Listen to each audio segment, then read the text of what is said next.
Nova Manhã. Vida e Saúde com o Dr. Renato Kifuri. E é hora de falar com o Dr. Renato Kifuri, que é pediatra, infectologista, presidente do Departamento de Imunizações da Sociedade Brasileira de Pediatria. Bom dia, Dr. Kifuri, tudo bem? Bom dia, Michele, bom dia, Nonato, bom dia a todos os ouvintes da Nova Brasil. Dr. Kifuri fala hoje sobre as novidades em relação ao tratamento do autismo e principalmente as dificuldades. Tem um número que é bem impressionante. A demanda por tratamento de autismo no SUS cresceu 384% nos últimos 5 anos, Dr. Kifuri. Esse infelizmente é um problema que nós estamos enfrentando no Brasil como um todo, quer seja no SUS, quer seja na saúde suplementar aqui no Brasil também. É uma dificuldade enorme que nós vamos enfrentando. Só para a gente entender, o autismo ele é classificado hoje, desde 2013, na verdade, como um transtorno dentro de um espectro, né? Nós temos vários graus de autismo, desde uma condição, na verdade, que afeta o desenvolvimento neurológico da criança, com uma gama de características variáveis, né? A dificuldade de comunicação e a interação social são os principais sintomas, mas muitas vezes vêm acompanhados de desenvolvimento motor, uma hipersensibilidade sensória, comportamentos repetitivos, que nós chamamos de estereotipias. Então, hoje o diagnóstico, na verdade, ele se encaixa dentro de um transtorno de quadros muito leves até deficiências importantes. Só para você ter uma ideia, Michele, 30% das crianças, mais ou menos, são chamadas não verbais, ou seja, não conseguem se comunicar. Quase um terço delas também tem alguma deficiência intelectual também, às vezes acompanhadas de outros transtornos genéticos, também neurológicos.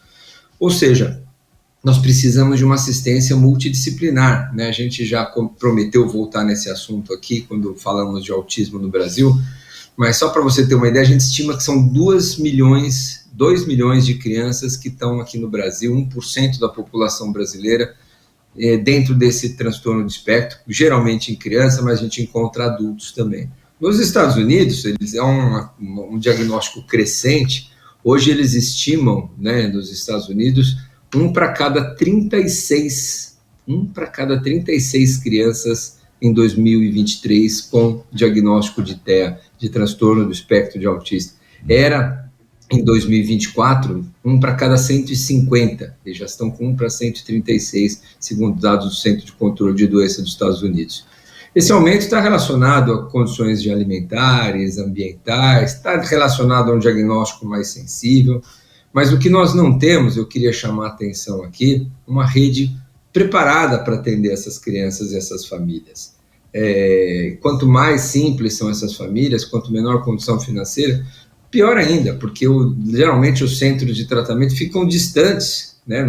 Às vezes, um estudo brasileiro mostrou que 40% na região norte, os centros de diagnóstico e tratamento estão a mais de 100 quilômetros de 40% das crianças com autismo. No Brasil como um todo, mais ou menos 25%, tem que andar mais de 100 quilômetros para chegar onde trata, né, o seu autismo.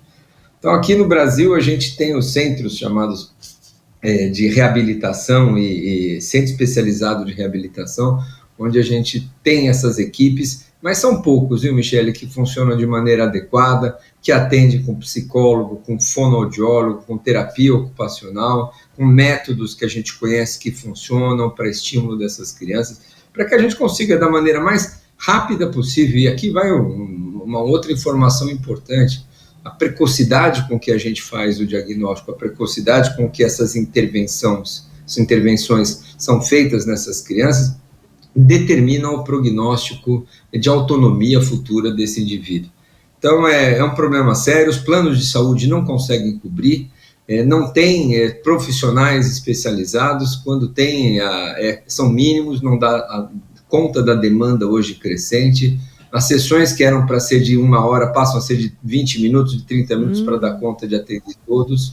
Então, realmente, especialmente para quem não pode pagar nesse país, a situação do tratamento e tanto nas operadoras por conta disso e do SUS está muito deficiente. Infelizmente, a gente precisa colocar muita luz sobre isso, conversar mais sobre isso, preparar mais profissionais, porque é uma demanda que parece só crescer. E o ponto importante é esse que o Dr. Kfouri chama a atenção, a questão do profissional para lidar com essa situação. Não adianta você ter o centro se você não tem um profissional qualificado para isso.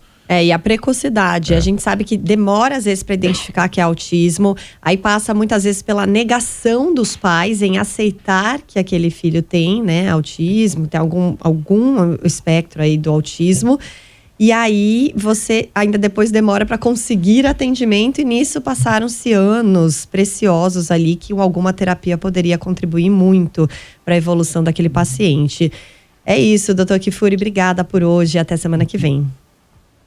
Vamos ficar de olho. Só o último número que eu queria dar para vocês. Aqui se abriu a chamada com esse número. No município de São Paulo, Michele, Donato, em 2019, nós tivemos 26 mil atendimentos na rede pública do município de São Paulo. No ano passado foram 128 mil, quer dizer, aumentou quase 4 vezes o número de atendimentos. São dois fatores que a gente vai voltar a falar aqui, que são os idosos. O país vem envelhecendo, expectativa de vida aumentando, a gente não tem geriatras, não tem centro de tratamento, não tem instituições de longa permanência. Nós precisamos falar disso também, mas hoje o assunto é o transtorno do espectro de autista, e a gente precisa, no município, no estado, no país, olhar com carinho para esse grupo de crianças. Obrigado a todos, um ótimo dia para vocês. Obrigada, Dr. Kfouri.